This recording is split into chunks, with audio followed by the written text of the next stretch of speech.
Look, even the greatest hitters in MLB history struck out sometimes. I'm going to be honest here. 3 pitches, backwards K, sat my ass down on the bench immediately. Look, I got nothing against people trying to make a business, trying to, make ends meet, put a roof over their head, cutting hair. But the place I went this week to get this lineup and put this thing on my head, I've never been more insecure leaving my head hatless in my life. He made me, I swear to God, I came here thinking, oh, it's going to be awesome to get a haircut in Europe. And then I got my first haircut and forgot that they make everyone look like a European guy. Yeah. Yeah. I mean, there's a reason why that's the style there, right? I thought it was by choice. I thought it was like you're a when you hat guy walk in, through you and through, tell though. them what you want. They're going to give it to you. I thought they were asking for it. Yeah. No, apparently you just walk in and they make you look like this. Here, check this out. They're big on leaving a lot on the top and just leaving nothing on the sides.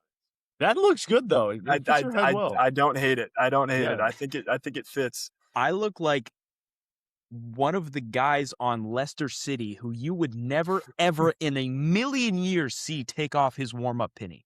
Yeah. But he's still out there. Yeah, he was doing the jogs on the sidelines and like running through. But he's been doing them since the 13th minute. Yeah.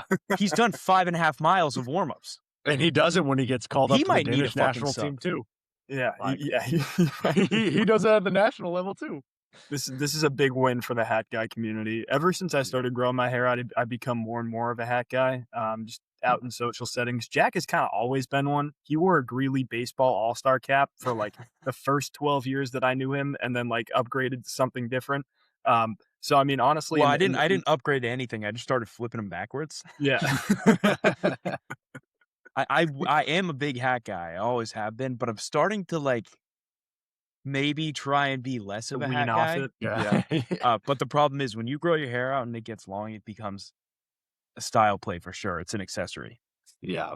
George, I don't know if I've ever seen you in a hat before. See, I used to be a hat guy when I was a kid, and that's when I had like a buzz, and then I grew my hair back out. Okay, so not a style play, just an embarrassment. My hair is so long right now, but my hair like normally gets really curly, and when it's in a hat, it just gets natty. It gets into like knots, and it's disgusting. And then if I got a take guy off the for hat, you should. Okay. Dude, I'm gonna have to cut that out. Yeah. Sorry, Shout out Farik. Shout out. He was a solid guy. Yeah, no, I mean, no hate to him. All the hate though to a guy that, I mean, we don't have any personal beef with, but I mean, I'm a Twitter guy. Like, I like going on Twitter, especially during the trade deadline and stuff like that. We might talk about that a little bit later on. Ian Rappaport's tweets make me like irrationally upset. And I don't know why. Like, I understand why he does what he does. It's like he never puts anything in there. It's always just like officially official, period. And it's so that you tap on it, so you engage with the tweet.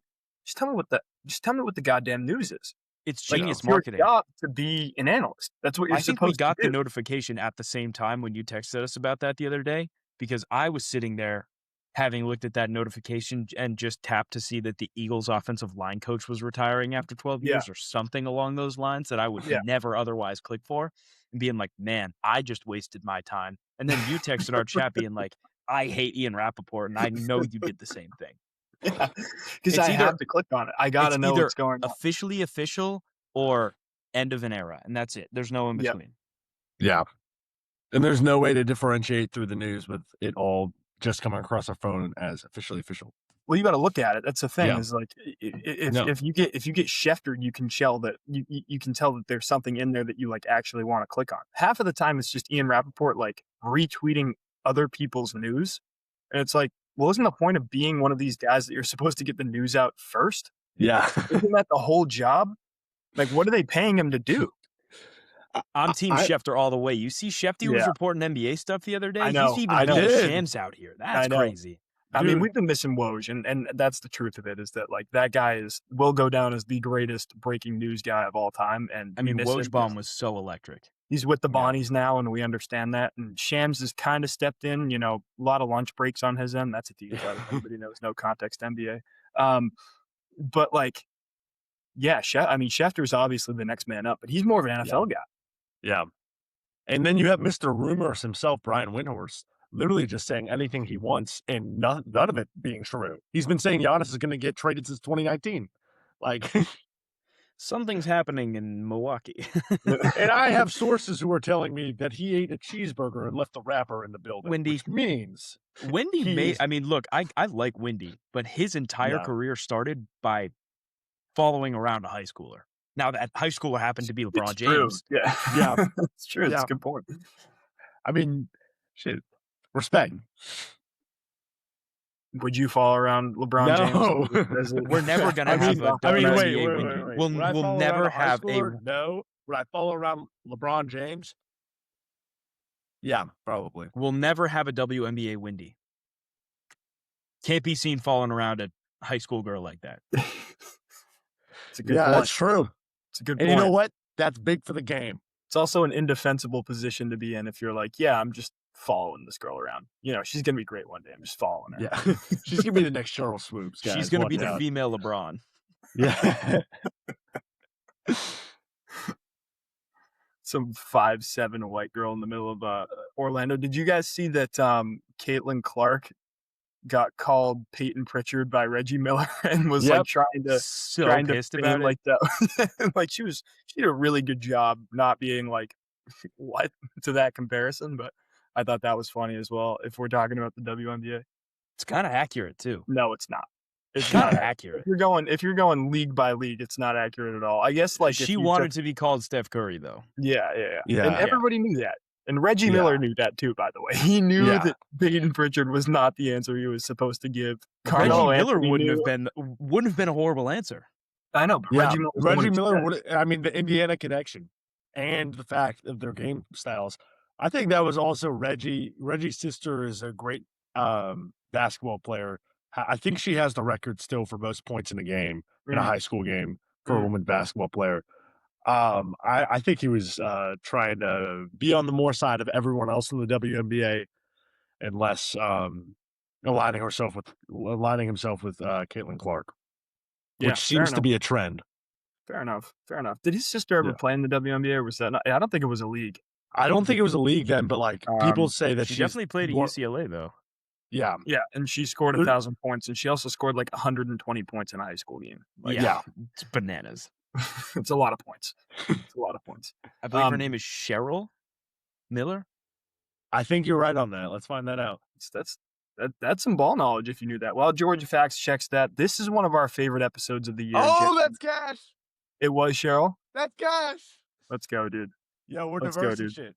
That's huge. This is one of Jack and I's favorite episode of the year, George. I'm happy that you can come and join us now that you've joined the fold entirely here. It's the Super Bowl Sunday special.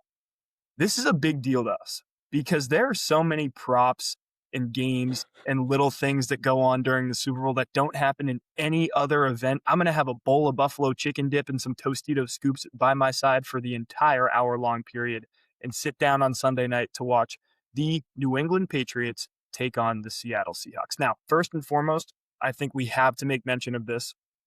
We made picks earlier on in this playoff season, which was basically like we picked the whole slate. We picked a bracket of teams that we thought were going to win these games. George and I's brackets have completely flamed out. My friend, Mr. JB, his bracket is almost spotless. Yeah. Almost completely spotless. So I wanted to give you the floor to talk us through it and tell us why you knew more about ball than we did. Look, I appreciate it. And I think part of it comes from I've been watching football longer than you guys have. Definitely part of it. Second one is I have unwavering belief in my football team that I support, and they don't let me down. Hopefully, knock on wood, that continues through this week. Besides that, I'll be honest, made the picks the day before the show. If you go and watch the episode back, which you should, completely forgot them all while we were picking them and actually messed it up a couple times. Something else I'd just like to touch on real quick. This being the Super Bowl episode also means that we are heading into our 4th year of being a show. Our first episode was the Super Bowl Spectacular 2023. So congratulations to us, George. This is a super special episode for us because we don't talk about the game. We talk about everything surrounding it. Yeah. Yes. Which is really what the Super Bowl is all about. Yeah, it's about is Walter White going to show up in a commercial about Tostitos or in a commercial about popcorners? It's about that. Like, yeah, football is important, right? And football will be football, but so is the halftime show. We're going to talk about all those types of things, and we're going to get right into it here. Jack, wait, I got a question before we even start. Okay, go. No. Is Gronk doing the kick of destiny this year? I don't know. Because he's been unbelievably bad in the past. I think he's 0-3. And it's only a 30-yarder. It's not that big of a field goal. It's not far. Here's a I question feel like that I have. Gronk in his free time that he has now, like I feel like that would be something that he would train for. Like, I don't know, just couple extra reps on the leg press and then go wind up and kick a 30-yarder. Get better at it every time. So then when he does kick the kick of destiny, it goes in. He got a boner on the morning show with Kay Adams the other day. Who wouldn't? And we ain't talking Bo Nix. A question that I have about kicking field goals is, you know how they do the McAfee one at all the college football events? Yeah. Do you think that you'd be able to step up and knock that down if your number was called? No way. Okay. Yeah. George doesn't have faith in himself. I'm knocking that thing. Jack would actually be smoking that thing. Yeah, that thing is going. Yeah, Alex, we're both smoking that thing. I'm hitting that thing so I'm not hard. doing it. I'm going to be wearing some sneakers too. It's not kicking. I promise you, if there's, $25,000 on the line, I'm taking my shoes off. I'm kicking it 25 yards barefoot, and I could have all the drinks in the world, slotting it right down the middle. I promise you. It seems like it's going to be the Mannings this year. Maybe I'm making that up, but I think that Peyton and Eli Manning are the two guys that are going to be hitting the kick of destiny. They might have done that last year too. I think they did because they hit it. Eli Manning kicked it last year and hit it. Yeah, that feels right. All right, so let's get into our first. Let's get into our first problem. Yeah. Hypothetically speaking, if the Mannings are doing it, I think they're going to hit it. If Gronk's doing it, no chance. First one is one of the best bets in all of sports. Charlie Puth is singing the national anthem this year, and it's only 119 and a half seconds. Yeah. What do you guys think? Over, under? So the only one from the last 4 years to go over is Chris Stapleton with 2 minutes and 1 second. So that's 121 seconds. 121 seconds.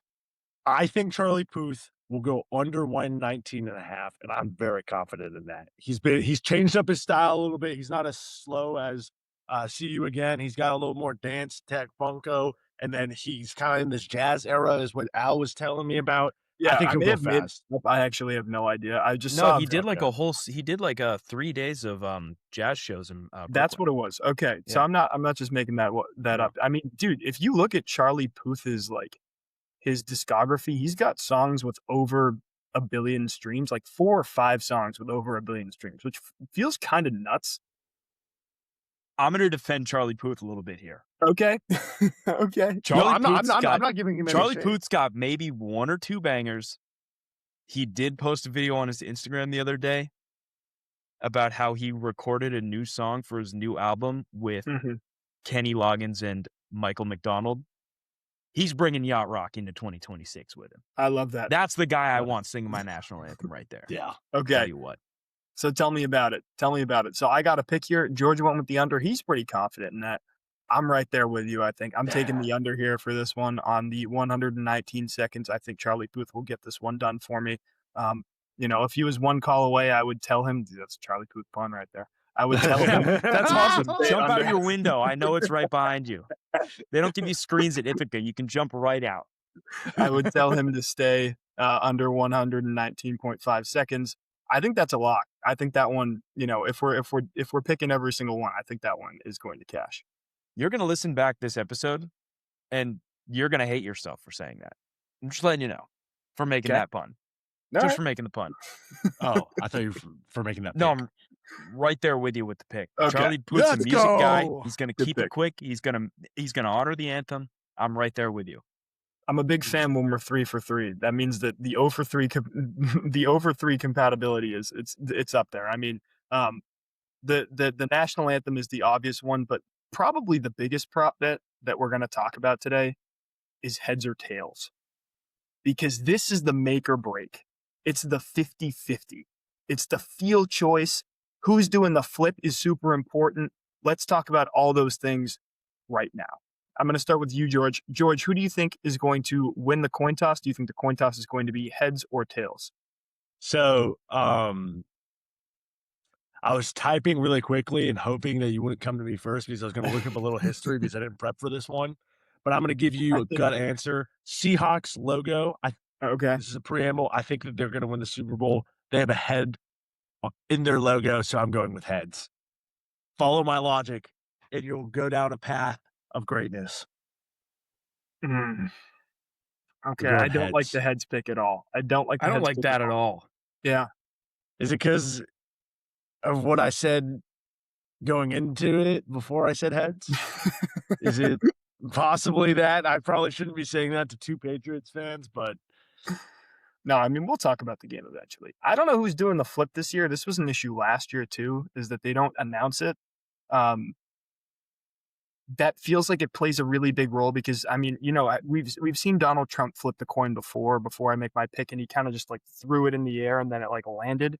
And I think that changes the trajectory of what this thing is going to land on, right? Like you got to think that a good solid flip is going to change these things. I've been a tails guy for my entire career here on this show. It's not going to change right now. I got to tell you, I always say that tails never fails. George, you already picked heads, which means that we are going to hedge ourselves on this one. I'm taking tails here. I think tails is a lock. There was something that just came out of your mouth, Alex, that made me stop and think, hey, this guy's right. And it's the age-old adage of tails never fails, and it's never going to fail.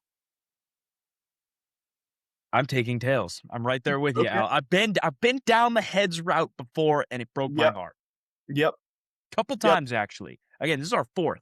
I was team tails for the first time last year. Cashed.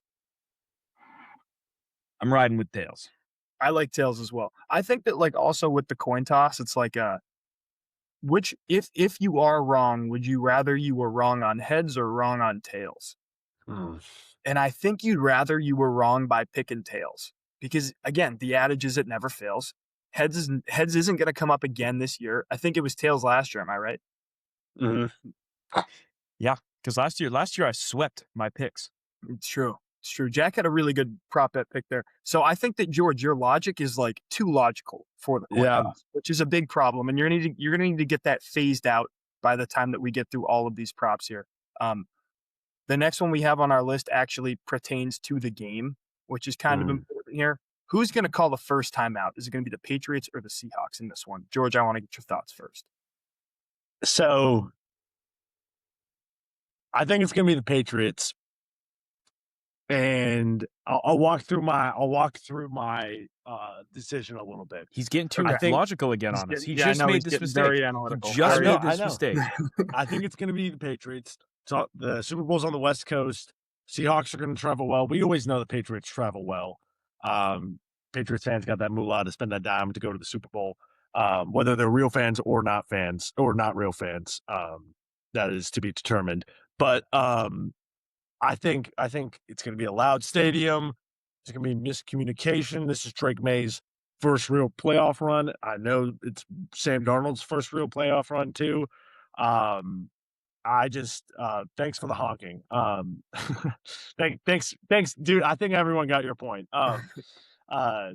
I think the Patriots are going to be a little flustered at some point, and they'll probably call it maybe beginning of second quarter, but maybe end of first. It's a gut call. I'd like to jump in already. I got so many problems with every single bit of your line of thinking right there, and I'm starting where you started, which is Seahawks fans traveling well because they're close. Look, I get it. You're a college football guy. Your brain is thinking, okay, Cotton Bowl's in AT&T Stadium. It's going to be full of UT fans. In that line of thinking, you would be correct. The Super Bowl is not about fandom at all. It is a United States television spectacle. Fans aren't traveling there in bunches. You are lucky if you are a fan and have the means to be able to get a ticket. Correct. So I think the stadium will be loud, but equally for both teams. Also, if the Patriots are flustered because of the noise, they're not waiting until the second quarter to call that timeout. They're going to do it on the first drive. If they have noise problems and they're flustered, so the Patriots call them first timeout. That's not the problem. That's not the Yeah. problem. You're you missing have the an point. issue with my reasoning to get there. Your reasoning is bad. Okay. Yeah. Okay. I also think the Patriots will call the first time out, but I think that it's because they're going to come out and they're going to need to organize their offense a little bit. But there is this kind of narrative going around that the Seahawks are ultra prepared for the Super Bowl and the Patriots aren't. Neither of these teams have anyone who has ever played on a stage like this before. If Cooper one Kupp. team's going to be rattled, the other team's going to be rattled too. Yeah, I think that that's a very good point, Jack. I think that you're probably in the right line of thinking by saying that it's probably going to be the Patriots. I also agree that there isn't going to be this like 12th man atmosphere that the Seattle Seahawks have over the Patriots. Like the minimum ticket price was like $6,000. You know what I mean? Like this is an expensive game to go to. This place is going to be packed, but probably not with like your diehard fans. I would say it's the Super Bowl every year is kind of like, players have said this in the past, it's kind of like an interesting environment to play in because it's not overwhelmingly loud. It's a little bit overwhelmingly like it's a ton of media presence and all those types of things which play a role into it. And obviously the stage is the biggest in football, right?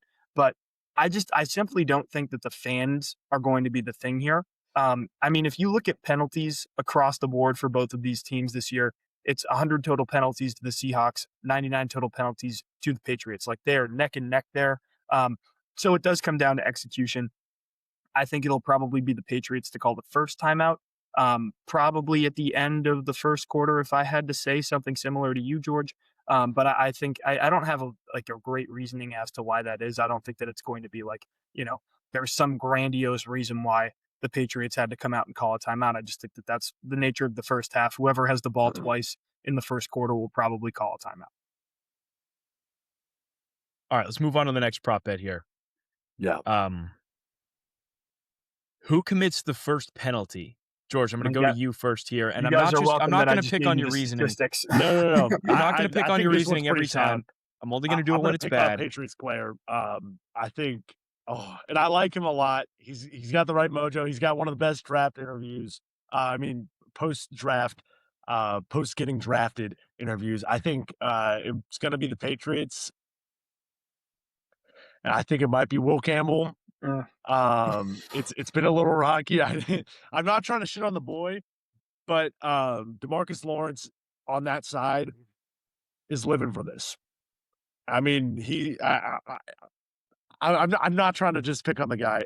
Flip side, if the Seahawks get the ball first, I could see the Patriots defense committing a penalty before I see the Seahawks. But like, I mean, this one I'm just going with gut more than anything. I think it's gonna be the Patriots. And I don't mean to dog on the Patriots that much, but yeah, you're kind of slopping up the Seahawks right now. I'm not gonna lie, bro.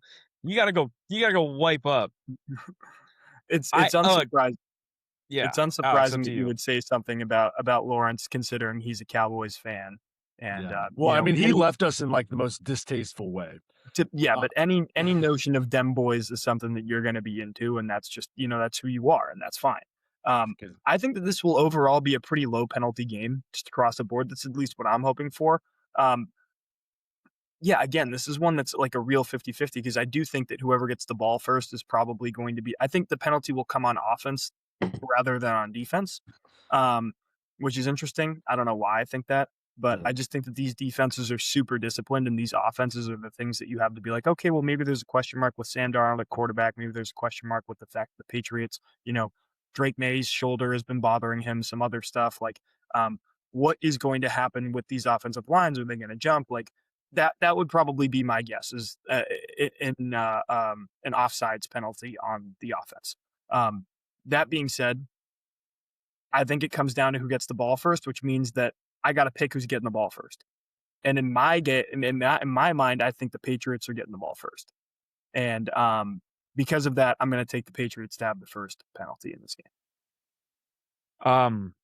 Yeah, I agree, George. I think you're spot on there. I think Will Campbell, if there's going to be an offensive penalty, it'll probably be him. Him or Morgan Moses, either of the two tackles, because Leonard Williams is a guy that you have to worry about enough to double him inside, especially if your focus is running the football. And that leaves both those tackles in one-on-one situations with elite edge rushers, top 10 edge rushers. So Though, like, that is completely checks out to me. I see the Patriots having the first penalty. And is our next one... Will there be a turnover? Okay, well, I'm just going to say, for some reason, I think that the Patriots are going to start with the ball too. Seahawks are the away team; they get to call, and if they get it right, they'll defer. That's my line of thinking. I think the Pats start with the ball. Okay. I think the Seahawks are a tails never fails team. Yep, they probably are. They'll probably pick tails, and that would be the right decision. I think I've seen Mike McDonald say that in an interview. Like he was going through his game plan for the Super Bowl, and he was like, "I'm a tails never fails guy." Yo, maybe you should have done that in your pre-episode research. Yeah. Let's move on to our next prop here, though. We have, will there be a turnover in this game? To me, this feels like an obvious one. I think the answer is yes. I can't think of the last Super Bowl where there wasn't a turnover in a game. And the Patriots have been fumbling the football like nobody's business in the past few games. Now, they played in some difficult weather conditions. I understand that. But I think that they're, again, playing a really good defense in the Seattle defense, a really good team defense in the Seattle defense, and I just can't see a way where there is no turnover in this game. Yeah, I think on both ends. I think we'll see turnovers on both sides. I mean, I know I've been dogging on the Patriots, but I'm not going to dog on the Patriots defense. The Patriots defense has been unbelievable this playoffs. It's the reason that they're here. Without this defense, they do not come this far. They will make a stop. There's no doubt about that. We'll talk more about the game later. I also think that the Seahawks will make a stop in some way. I mean, they only rush 4, but I mean, they have like, what is it, like the top conversion rate for pressures to sacks. Yeah. Like, it's unbelievable. I mean, this is top to bottom the best defense in the NFL. I could see over 3 turnovers. Which has been total. said before against the Patriots. Let's be very clear about that. Couple times. I said 3 times in a row now. The difference, I feel like, is this offense is actually competent. The Seahawks offense is actually really good. George, again, let's not talk about the game. There is spit drooling down your neck. Regardless, I think he is right. I think that I could see there being 3 turnovers as well. Maybe I think each team's going to have multiple turnovers. Okay. Patriots obviously are liable to the fumble. Also, at times have been liable to the interception. Sam Darnold, 3rd in the league in interceptions thrown this year with 14. Yep. That is a lot. Patriots have a top 5 defense. Seattle has a number 1 defense in the NFL. I think that there will be at least 1 turnover from both sides. Okay, I think that's the right pick there. If I had to go off of that, I would say that probably 2 turnovers would be my line for that one. The line is set at 2.5. 2.5. Okay, so that's a good line. I think if I had to pick that, I'm taking the over. Yeah, I think I'm high-key taking the over on that. Okay, this next one's a fun one. We have the first jersey number score. Will it be over 11.5? This is I would love this is to George. start with this is one where your reasoning checks out. Yeah, whatever you're coming with, I trust you. It's gonna be under. I'm gonna run through this on both sides. Okay. Kenneth Walker's number 9. Cup is number 10. Pick. Jackson Smith and Jigba, JSN is number 11. Flip side, Patriots. May is 10. Diggs is 8. Booty is 9. I think I would so bet that it's going to be one of them. Now, I know logic goes to the other side. This is a gut one.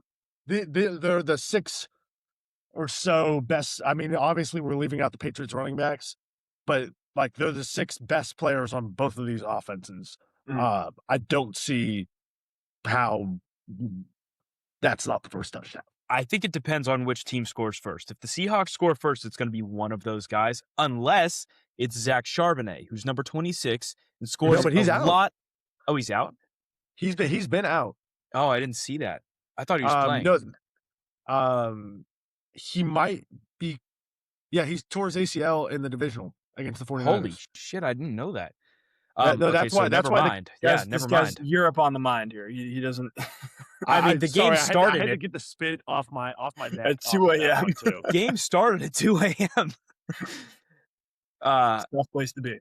No, I think you're right, but I think if the Patriots score first, a lot of their touchdown targets this year have been the 2 running backs. It's been Hunter Henry. It's been Austin Hooper. those are the guys that he's looking for in the red zone.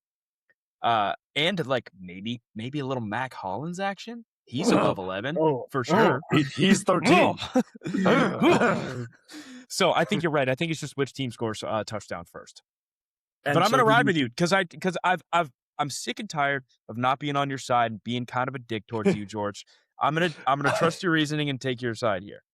I appreciate which that. says- Man. Also, the which Pats does- give up a touchdown to start every single game. They've done it in like 11 games this year. Yeah, we're all on the same page here. I think JSN is the first touchdown scorer for the narrative. I think he locks up Offensive Player of the Year by doing that. I mean, obviously they've already voted on all that stuff, but I think that I see JSN getting this touchdown. Obviously, he is number 11. That will be under 11.5 for the first touchdown score. The last, another question we have here is: will this game end in victory formation with a kneel, or will it end in dramatic fashion? I think it's a kneel. Okay. I'm thinking kneel. Last time the Patriots played the Seahawks, it ended in heartbreaking fashion and a kneel. Yeah. Correct. I think it'll end in a kneel. Yeah. I mean, think about the circumstances for it to end in it's a game-winning field goal. It's a game-winning touchdown. Correct. Somebody A going lot of for things got to go Pick right. as time for that. expires. Oh, I guess a Hail Onside. Mary fail. Yeah, counts. that's what I was Recovery. thinking about. But, I just think feel like kneel. it'll be a kneel. I feel like it'll be a kneel. Okay, we're all going kneel then with this one, and we think that this game will be wrapped up on the final I drive. hate that all three of us went for kneel there. I think Yeah, kneel is no, the safe pick. I think see, it's the safe pick. It is a Jack, safe pick. It's so much more fun though when we all go on the same side. Yeah, you're right. Yeah, you are right. You know, I feel so much more connected to you guys, and like, man. Hey, just a quick brotherhood's shout alive. out before we keep going on. Resident hockey guy for the corner office, Ryan Janeshill, is going to be at the game. He's going to Santa Is he Clara. really? I Yeah. didn't know that. I didn't know That's that. awesome. That's awesome. Get out there, Janie. Let us know how it is. He's going to be another sending question- us videos. Another question along the same vein is: if the Seattle Seahawks are down 24-28 on the 1 yard line, do they throw the football or do they run the football? They I asked think Mike you have to McDonald throw this. the football. I know, I saw Kenny this. is not beast mode. You have to throw it to JSN. Yo, I Low saw key this in run our, it with in our JSN. chat the other day. I will not take any K9 disrespect. K9 is so good at football. K9 is him. I'm running that football. George, that's true. That's fine. That's true. He's not beast mode though. He's not beast mode. He's not beast He's mode. not beast mode. You're That telling me pass he's team gonna didn't get through have Milton Money Wade? Milton in the A gap, my friend. Yeah, I think If you try to run that football, he's gonna get hit like a brick shithouse. I think you throw a slant across the middle. That's what I At our undrafted rookie Craig Woodson, he's gonna be the Malcolm Butler of this Super Bowl. Yeah, awesome shout. Awesome shout. All right, let's move on to some of the ones that we have written down here. Total punts over under 7.5. This feels low to me. Yeah, I feels think that low. this is, we have two really good defensive teams. We just saw the Patriots punt like 15 times in their last game. I mean, obviously the Seattle Seahawks haven't been doing a ton of punting in the highest power scoring offensive games that they've been playing, but they haven't really seen a defense like the Patriots defense yet these playoffs, which I don't think has been mentioned enough in the lead up to this game. Obviously they played the 49ers, who have been super banged up. The LA Chargers, whose defense aside from Verse just kind of fell apart. LA Rams. Rams. Yeah. I always want to say St. Louis Rams, and then I always Yeah. I always mix it up. Like Yeah. I also That's say tough. Oakland Raiders instead of Las Vegas That's a Raiders. bang job. Yeah, Keep saying Oakland Raiders. little bit Keep of a saying bang it. job. Little bit of a bang job. But moving on back to my point, like I think that's kind of gone under the radar, as they are going to play a top 10 defense in this Patriots team, and I don't think they've seen a top 10 defense this playoff so far. So I think that this is a clear over, for my opinion. I think that both of these teams will punt the ball at least 4 times. I'd love to know what your thoughts are on this one. I agree with you, and I'll raise you one more. I think, and maybe this is just me being personally disconnected with it, but I feel like this Super Bowl, the media coverage has been less than in years past. The excitement and buzz has been less than it is in years past. I think my theory on this, and I have no like statistical reasoning behind this, it's just kind of how I feel, but neither of these two teams were supposed to be anywhere close to this. So I feel like the average NFL fan is completely kind of checked out of the Super Bowl and are just going to kind of watch the game but don't care. Well, there's I also also the think that fans who are like, I mean, the Patriots are here again. Like, why are we watching them play football, right? So I we'll also continue. I also think that, and I hate to say it, this game has snooze fest potential. Yeah. It could be a real snooze. I'm going to take the over on punts. I think that smacks. See, I'm 8 going to punts take is a lot, though. That's 4.5. That's 2 drives a half. Or 2 drives a quarter. Yeah, I'm going to take the under on punts. My gut is just saying that it's not going to be 8. Here's why. I mean, this is the best offense the Patriots have seen, and this is the best defense the Seahawks have seen. Logic will tell you, my reasoning going with all these picks was logic. Logic will tell you it's going to be over on the punts. Difference is, both of these teams are in the Super Bowl now. Mm-hmm. They are going to be, I don't think that either team is going to be doing what they have in the past, especially the Patriots, where they've been very cautious and conservative in terms of like going forward on 4th down. And yes, I think you're going to see a lot more, because this is going to be a game of margins. Good point. And that's a risky thing to say because it's worked for the Patriots so far. The difference is first round they play the Chargers with neither of their starting star offensive tackles. They just eat Herbert alive. Defense handles them. Okay. Next game, arguably worse weather conditions than the conference championship, because the first half of that game there was no bad weather conditions. And snow is way easier to play in than rain. Yeah, exactly. Cold rain at that. Mm-hmm. And the defense just eats Stroud alive. Mm-hmm. You get to this past game, and they are eating Stidham alive. They do not score in that game. If Jared Stidham, if Bo Nix was at quarterback, just saying it, because Stidham was an idiot and threw that ball backwards like they teach you in first grade not to do. I genuinely believe the Patriots have to be way more gutsy in this game to make the margin. You cannot be punting. You cannot be punting on like 45 to 50 to your own 45 to their 45, because you have to win these margins. You have to win the fourth down conversions. Absolutely agree with that, George. Completely agree. They have to be more creative on first down. This is more getting into the game stuff. Yeah, we'll talk more about the game in a little bit. Jack, I got to disagree with you a little bit. I'm really excited for the Super Bowl, and that might be because this is the first time I've really watched NFL football outside the Cowboys for a full season. Mm-hmm. The media coverage, I completely agree, has been kind of lame and kind of tame. But, I mean, I've been looking forward to this all week. Yeah, I mean, me too. I think that another thing that you got to just mention quickly, and we'll get more into the game stuff after this, is that in terms of like going forward on 4th down, Borregales has had a very bad playoff so far. Obviously, that Denver game, it's incredibly hard to kick in that game, and we know that. But like, you got to think that that's kind of in the back of his head. I mean, he's a very young kicker going into the Super Bowl here. Like, that might play a factor. I still think that there will be I still think that there will be 8 punts in this game. This leads me perfectly into the next prop that we have is, will there be a doink? I kind of love the doink pick this year. Outdoor stadium. Kind of love it. I knew you were going to say it too. As soon as he said doink, I was like, Jack's going to lose his mind and want to doink.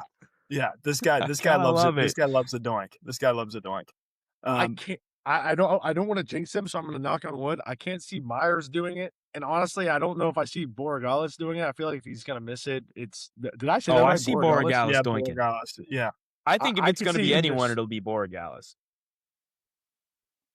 Just for the sake of being fun, I'll go no doink. Here's a question for the field. If it hits the uprights and goes in, are we calling that a doink, or is it only on the That's a doink. Yes. Yeah, only on the miss? It's just got to hit the upright? Yeah. Just got to hit the upright. Give me the doink. I actually give him the doink, baby. I wonder what the line is on that. What the odds? I mean, it's probably gonna be like plus 700. Yes, that will be good money. That will be good money. If you are a betting man, that would be good money.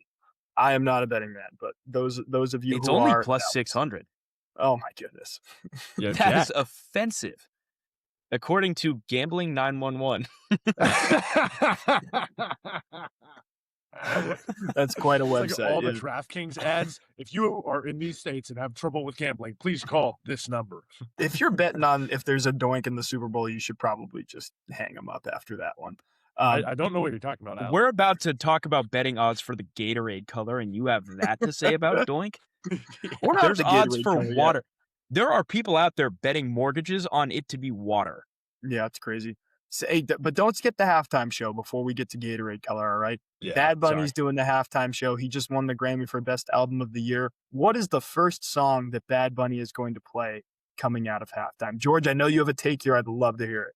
So, for those who don't know, Kanye West was my number one artist for 4 years, overtaken this year by Bad Bunny with Te vi tirar más fotos de cuando te tuve y te vi más los abrazos. Such an incredible album. So happy that he is our Super Bowl halftime performer. Yep.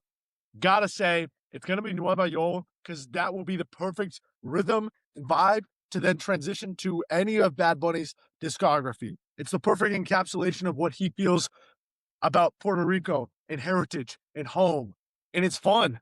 It's fun. Interesting. There's so many Bad Bunny songs off this album that are like a little bit more slow and like thoughtful. And I feel like this is a fun one to then build up. And it's the first song off the album. It's a gut feeling.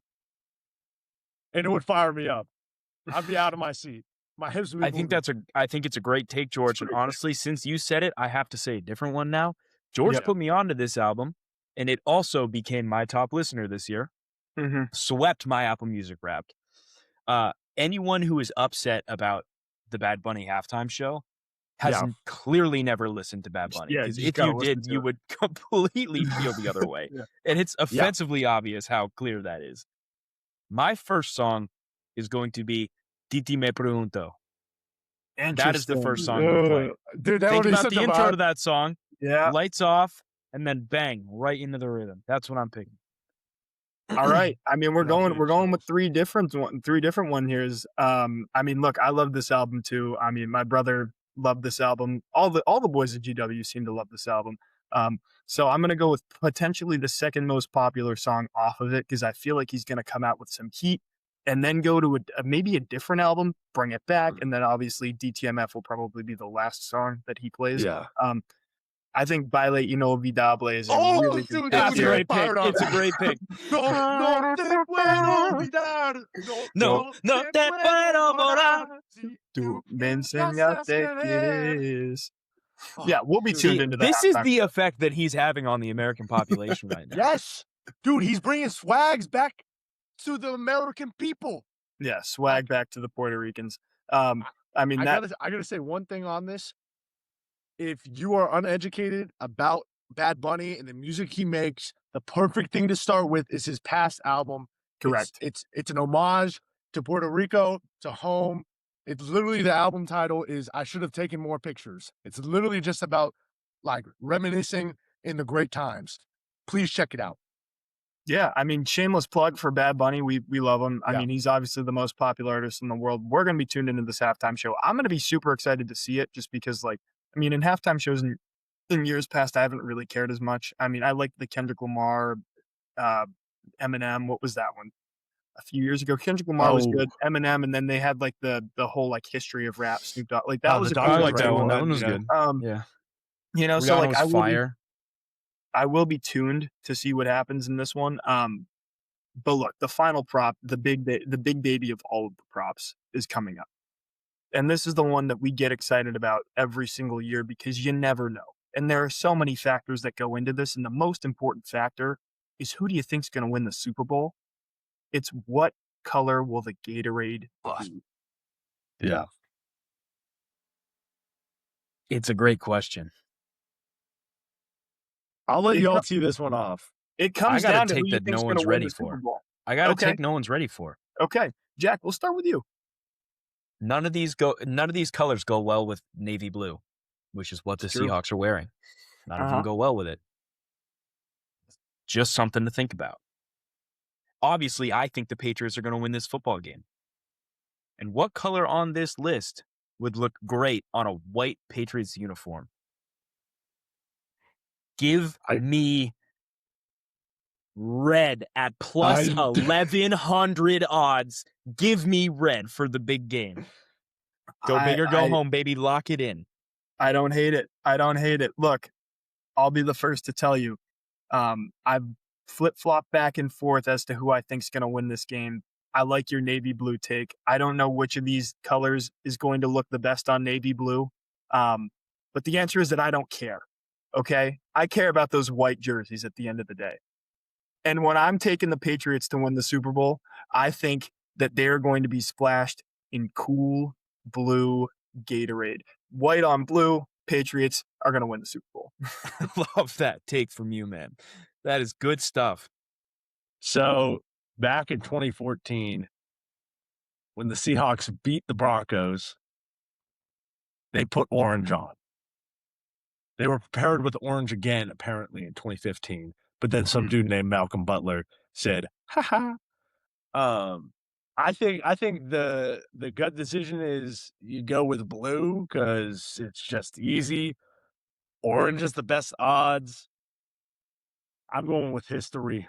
And I don't want to pick the same thing as y'all because this is the most fun one on the entire list. I'm going with orange. All right. Going with orange. It's clearly his first time. It's his first time ever picking Gatorades. Clearly his first time. Dude, when I saw that, when I got in here, was like, yo, look at the doc. And I saw Gatorade colors. And I was like, what are these sickos doing? these fanatics of football. These freakos of the game. Look, we're here to talk about the things that people really care about. Yeah. Exactly. Yeah. Really care about or have yet to think about. Correct. And it always comes down to Gatorade flavor for us. Yeah. Now we get to talk about football, though, which is fun. It's down to two teams. And I mean, Jack and I have been talking about this for a few weeks now. It kind of feels crazy that we're already at the end of the football season. And then when you get to post-football, it's kind of like a sad time for everyone. Everyone's just like, ugh, your Sundays aren't filled with red zone and all these things. And it all culminates into the big game. And it's great to have the Patriots back here. And we're super excited to see it. But let's talk about who's going to win the final football game of the NFL season, because that's what we're really all here to do. George, I want to get your take first because I know it's going to be different than Jack and mine's, and I want him to react to whatever you say so that he can defend it, and then I can bounce off of that. George, why are you picking the Seattle Seahawks to win this game? Look, yeah, George, why are you picking the Seattle Seahawks to win this football game? First of all, it's to piss you guys off. No, we know. Well, we know. That's pretty like called the for. Two best teams this season have been the Seahawks and the Rams. We got to see our third matchup of the Rams versus Seahawks. I genuinely thought Rams could do it. And in this past game, in the game against the 49ers, and frankly, the game against the 49ers to end the season, you see two things. Sam Darnold didn't crumble, which I just thought that's their Achilles heel. All you have to do is get pressure on him, and he's done for. His rollouts out of the pocket have been unbelievable, and the stats show it. Secondly, the reason you bet on the Patriots is because of this defense and Drake May. And I'll throw a third one in there, the coaching staff, which they have done an incredible job of getting them to this point. Correct.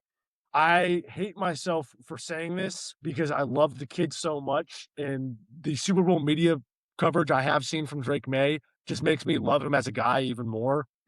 This is not glazed before I say something negative. It is just facts. I like the guy a lot. He's been really bad this playoffs. He's been like in that, like, it's been pretty rough. I'm going to give you a stat here. He's been sacked 15 times this playoffs. He's had 32 pressures. That is just under a 50% sack to pressure rate, and you're going against the best of the best. They only rush forward because they drop everyone back. This Seattle defense I think they will give the Patriots offense way more trouble than the Patriots defense will give the Seahawks offense. And because of that reason, I think the Seahawks will win by more than 4.5 in cover. I'm sorry to say that to you boys because this team is the beginning of something that's what you said too. Say it again. And the London Victory Formation is what you said too. Yeah. You're a scumbag. I'm a scumbag, and I just gotta say the Patriots will be back here. this is the beginning of a dynasty. Drake May is not defined by this playoffs, but you also can't attribute all the winning to him. You got to attribute it to the defense, to the coaching, to the players who've made plays. Drake May, I love him. He's show me what you did all regular season long, which was be the most valuable player in football. Show me this Sunday. Okay. Look, it's a pretty sound reasoning. Everything you just said. It's a pretty sound reasoning. I just happen to not agree with it. First of all, I think that there is much more pressure on Sam Darnold than there is in Drake May in this game. For sure. Sam Darnold is, thanks for the honk. That guy agrees. It's Drake May's second year, and he's already made it to a Super Bowl. He's playing with house money. Sam Darnold is he signed a 2-year deal with the Seahawks. He's in kind of a stage of his career that decides what the next 5 years are going to look like. Mm-hmm. And I like the guy. I would like to start by saying I really like the Seahawks team. Mm-hmm. With that being said, pretty surprised that they made it here. I think that there is some validity to what you're saying about Seattle's defense for sure. The part that you're discounting is that the Patriots have seen top 5 defenses in every round of the playoffs so far. They played the Chargers, top 5 defense. They played the Texans, number 2 defense. They played the Broncos, number 3 defense. The Patriots are a top 5 defense. I don't think the Rams have seen a top 15 defense, to Alex's point. Seahawks, but yes. I'm sorry, yeah. I don't think the Seahawks have seen a top 15 defense, to Alex's point. Mm-hmm. That is going to play a huge factor on them as well. Neither quarterback, historically speaking, has played in a game even close to this. Neither of them have experience. Both defenses are great. Both offenses are fine, admittedly. I think this game's more even than people are giving it credit for. And I think it's going to be won in the trenches. I think if it comes down to that, the Patriots will win. It will be close. Both teams will turn the ball over. It may be sloppy at times. There's going to be some bad quarterback play. There's going to be some great quarterback play. But I still think that the Patriots will win if it comes down to who wants it more. Because that's the Mike Vrabel effect. Yeah. Yeah, I think that you have a really good point. Like I said earlier, I mean, I think the defense aspect will play a role. I think that this game will be relatively low scoring if I had to pick. And those are games that the Patriots traditionally have won this season. They've found a way to win those games. When it gets into the hands of Drake May late in the game, do you trust him? I think I'm at the point where I do. He's made enough big plays in some of these playoff games, especially with the bad weather conditions and all those types of things, to be in the position to win the Super Bowl. Are they the underdogs? Yes, but they also have been all season long. And historically, if you're looking at the tradition of this Patriots team, they win Super Bowls. That's what the Patriots do, right? So now you're at a crossroads where you have the opportunity to extend your lead on Super Bowls won or extend your lead on Super Bowls losses. We'll have either the most Super Bowl wins or the most Super Bowl losses at the end of this game, which is pretty amazing to think about with the history of success that this team has had. But I simply cannot pick against a team that has given me so much joy this year, who's been 14-3 after losing to the Raiders in the first week of the season. I can't pick a guy like Sam Darnold, who was counted out. He's played great football so far, great football this season. But I think that this Patriots defense is being overlooked right now in terms of the Seahawks team. I think that Christian Gonzalez will have his biggest challenge of the season, lining up with Jackson Smith and Jigba. But I trust this Patriots team to get this one done. And I think it comes down to coaching more so than anything else. I think coaching will be super important in this game. And I've trusted Vrabel's system all year, and I think that he'll have the guys ready to go. Pretty sound reasoning from all three of us there. I got no further comments, to be honest. Yeah, with I'm you. not gonna That's lie. our I feel like picks. we all cooked. Yeah, I feel like we cooked. Yeah. So, I mean, tune back in. We will have Super Bowl reactions, I'm sure, for you if the Patriots win or lose on the story that night. That's just how we do things, right? We'll be watching this game. We will be updating you as to what's going on in this game. Jack, what time does the game kick off for you? Ooh, 12:30. Okay, 12:30 start time, so he will be awake until 4 in the morning. Later. That's what we do. I might see the sun come up, and I got class on Monday. If the Patriots win, are you going to bed? No chance, right? Yeah, I was about to say. No way. Gonna be so lit. Wake up with a few brews and then go to class. One hand's got like the jumbo coffee. The other hand has like a full liter of beer. Yeah, I've got an issue. I've got a real issue. I watched the conference championship game here with my dad. We had a great time. We're pretty much shut down this bar. And like turned a bunch of Europeans into football fans. With that being said, not the environment I want to watch my Patriots play in a Super Bowl in on a tiny little TV. Fair. I don't know where to go, and I got to figure that out. Yeah, and I'm not even gonna lie to you. Saturday night, I booked a hotel in a room in the countryside to myself. I'm taking the train out there and spending a night all by myself, so that I can be properly locked in for this football game on Sunday night. Which is something the European mind can't comprehend. Dude, you're gonna see those tulips, you're gonna breathe in the fresh air, and you're gonna be like, literally. And this place, if I may, real quick, very gray. The grayest place I've ever been in my life, actually. Okay. Really? And also, like, I haven't been here long enough for my trash to be stinking as bad as it does. So I got a bunch of personal stuff I got to just get figured out before this game. That's fair. That's fair. We understand it. We hope that you can find a place to watch it. I will be watching it in the traditional sense with all the snacks, all the fixins in a dorm room with all the homies. And that's like, how this game is supposed to be watched. I'm sure that people will be hate watching along with me. I can't wait to stomp all over them. This game's going to be awesome. I'm super excited for it. Coming to you on Sunday at 6:30. We will be back to talk about the Super Bowl next week for sure. Let's play Price is Right. Let's play some Price is Right. This is a new game on the show for us, and I really like the concept. Alex, it was your idea. Why don't you explain how this game's going to work? All right. So basically, Price is Right is a very simple game. I am going to give you 3 players right now. You're gonna who are the leading receivers on their NFL football teams this year. You have to tell me how many yards they got this season without going over. Price is Right is about always not going over whatever the number is. Don't be the guy who goes, 900, 901, right? We don't want that. We're trying to pick these things exactly. So I'm going to give you guys 3 players. You have to tell me how many receiving yards they had this season without going over. These guys were all the leading receivers on their respective teams. Does that make sense? Let's do it. Yeah, that sounds great. The first guy got the leading receiver from the Tennessee Titans this year, Chig Okongwu. This is tough. Can't go over. You said no 901. I agree with that rule. Yeah. I agree with that. Okay. I got a number, but I don't like it. I got a number 2, and I probably don't like it even more. I don't like it. Wait. Chig Okongwu had more yards than DK? Sure did. Wow. No, what are you talking about? Chig Okongwu was on the Titans.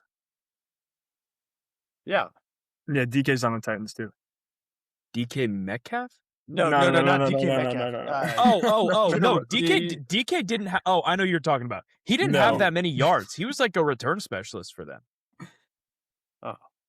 Alik Ayomanor was their wide receiver 2 behind Calvin Ridley. Calvin Ridley, who played like half DK is the their season. 3. Alik Ayomanor is my second favorite name in the league, right behind Poona Ford. Okay. None of this is making the clip. Yeah. Okay, I'll rip off the Band-Aid and start us off with 650. I'm going higher than that. I am saying 718. Wow, you guys were way over. 560 yards was the Titans' leading receiver this year, Chig Okongwu. 560 yards. So that's a loss. Do I get points for just swapping the 6 and the 5? No. I did a quiz the other day on Sporkle that was like everyone's second highest receiver, and the Titans' second highest receiver was 365 yards. Yeah, not good. And it was Ayomanor? That might have been DK. I think it was Calvin Ridley. Oh my god. Okay. I can promise you Who now, you though, took that in the third round for our fantasy draft, George. I was gonna say, can I get through this segment without that being mentioned? Yeah, that. And who was the other one? Garrett Wilson, I feel like went really high in Garrett your Wilson fantasy went draft. high. I for you. did Garrett Wilson in the third and Calvin Ridley in the fifth. But I Oh, had God. Derrick Henry and Genty and Acting James like Pickens. Ashton Genty was a good pick. and Pickens. Yeah. Pickens was a good one. Yeah. Pickens and Genty Cook was a bad saved my season. Genty was a bad one. All Yeah, right, let's you move lost on to in our. the first round. No, but dude, I play fantasy football to try and not get last. That's fair. That's a loser. I mean, there That's was- a Dallas Cowboys ass mentality. There I was haven't no won a Super punishment this Bowl. year either. There was no money. There was no punishment on the line. Like, you should have just been playing for the pride of winning.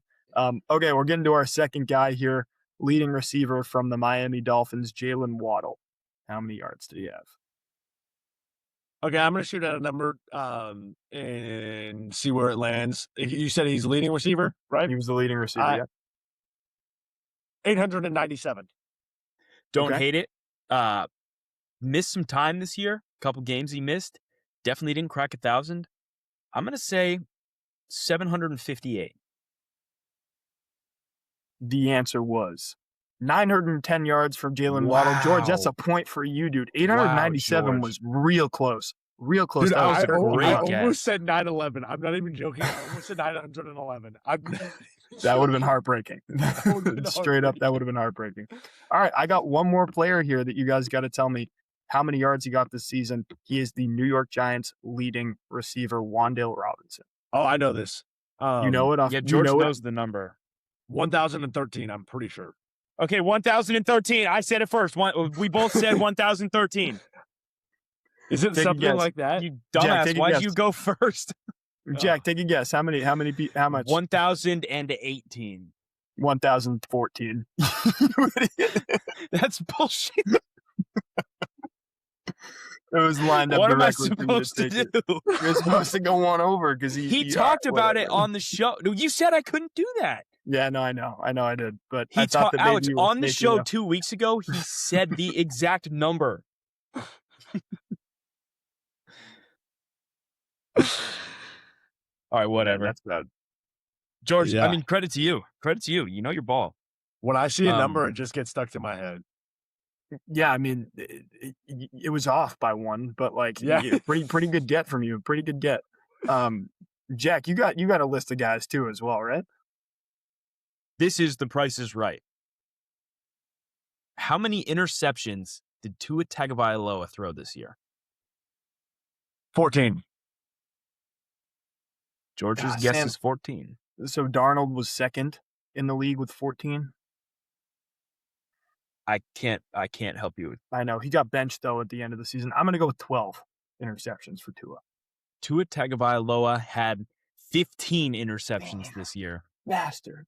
Darnold was third. What? Yeah, we just said Oh, that. yeah, because of the Rams game where he threw 4. He threw the ball low key. How many passing yards did J.J. McCarthy have this year? Oh.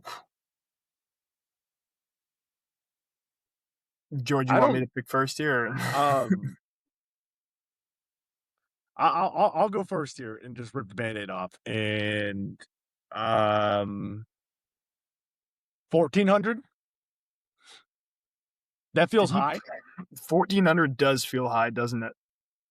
How much time did he miss? I mean, he missed at least 7 or 8 games. I You was just want going the to amount ask of games that. he played in. Do you want the amount of games he played in? I would Oh, love the amount of I games would- he played in. Alex, just what's your answer? J.J. McCarthy played in 10 games this season. Okay. Oh my God! Yeah, what the hell am I doing? What do you think? I think it's lower than 1,400. Really? I think 10 games is enough. I think Really? yeah. Dude, 140 a game. I literally think he had a game like multiple games with like under 100.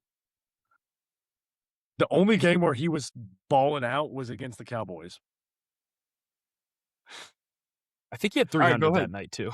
Send He had 300 that night. George, you got a guess or no guess? Oh, I said 1,400. I'm Yeah, sticking you with can 1,400. change it now that we know that. You're sticking Oh, with I 1,400? can change it. Yeah, you can change it. it. 1,510. Yeah, I think 16. I'm going to go 16-10. Wow, Alex, that was an incredible guess. 1,632 passing yards for Okay. JJ Wow. McCarthy Not bad. this season. That's good. That's good. That's a win. That's a win for me. That's All a right, we're big 1-1 win. here. 1-1 here. That's crazy. Yeah, I knew once you said 300 yards, I was like, he's definitely thrown for something close to over 1,400. Yeah. All right. The last name on your list is Josh Allen, total touchdowns, rushing and passing. I think I know this because isn't it 41? For the sake of this game, I will say 42 touchdowns. You guys are both over. He had 39 total touchdowns. Oh, that's this what year. it was. Because he had how many rushing touchdowns? 14 or 10 or something. No, I think it was 14. Yeah. Yeah. Damn, that's more than I thought. It's more than I thought. And all right, that's the Price is Right. Touchdowns. We'll see if we can bring that one back. Maybe clean it up a little bit as we go on with it. But that was fun. I like that. That was a good one. Fun. I like that Next segment time- a lot. I would literally sit down, record 10 of those. Yeah, we can do that. Dude, and next time I'll get you back with an extra loaded list. Okay. Yeah, you came ready, George. I won't lie. I thought you were going to be horrible at this game. No offense. When I was a kid, Forgot you're totally a numbers guy, though. Totally a numbers guy. Totally a numbers guy. Yeah. I'm not a numbers guy. I was just kind of a throw some bait out there. Like when you said he's played in 10 games and they were like, I think he averages 140 passing yards. I was like, where did you get that number from? It took me a second to figure that out, which is a real big problem. Real big problem. But yeah, I mean, we will be back with more Super Bowl content next week at some point. We'll get some videos out about the NBA trade deadline. We didn't get to talk about it today, George. I know you're going to be cooking up some stuff with that. Look, we love the Super Bowl season. Like we said, we'll keep you guys updated with our prop bet picks and see what happens with those. And, thank you as always for watching. 4 years, man. This has been crazy. It's been a wild ride. It's been a lot of fun. So, thank you all for listening. And as per usual, I am Alex Penders. I'm Jack Byrne. And I'm George Stedender. Go on 3. Cool.